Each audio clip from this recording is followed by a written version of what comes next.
જય મા મોગલ. ગુજરાતની ધરતી પર ઘણા ચમત્કારોની વાર્તાઓ સાંભળવા મળે છે, પણ ભાવનગર જિલ્લાના ભગુડા ગામમાં આવેલું મોગલધામ એવી જગ્યા છે જ્યાં આજે પણ લાખો લોકો માનતા રાખે છે કે મા મોગલ પોતાના ભક્તોની વાત સાંભળે છે. આ વાત છે એક સામાન્ય પરિવારની, જેના જીવનમાં અચાનક એવો સમય આવ્યો કે બધું તૂટી પડ્યું. રાજેશ નામનો માણસ, નાનું ઘર, પત્ની અને એક દીકરી, ખૂબ મહેનત કરતો, પણ છેલ્લા થોડા મહિનાથી કામમાં સતત નુકસાન, ઘરમાં તણાવ, દેવું વધી રહ્યું હતું અને સૌથી મોટું દુઃખ, તેની નાની દીકરી અચાનક ખૂબ બીમાર પડી.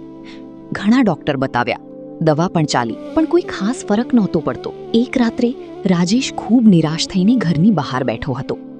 એ સમયે ગામના એક વૃદ્ધ માણસે કહ્યું, બેટા, ભગુડા મોગલધામ જા, સાચા દિલથી માને યાદ કર, માં મોગલ ખાલી હાથ પાછો નથી મોકલતી. આ શબ્દો રાજેશના દિલમાં ઉતરી ગયા.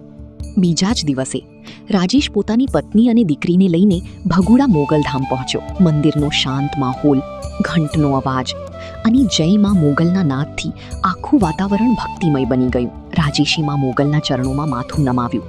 આંખોમાં આંસુ હતા.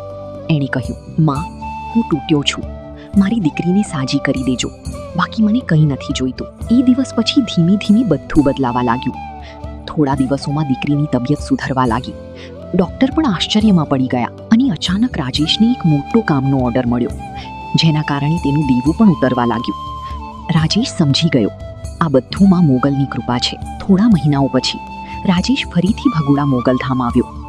આ વખતે આંખોમાં દુઃખ નહીં, પણ ખુશીના આંસુ હતા. એણે માના ચરણોમાં માથું ટેકીને કહ્યું, માં, તમે મારી લાજ રાખી. મિત્રો, આવી ઘણી વાર્તાઓ આજે પણ ભગુડા મોગલધામ સાથે જોડાયેલી છે.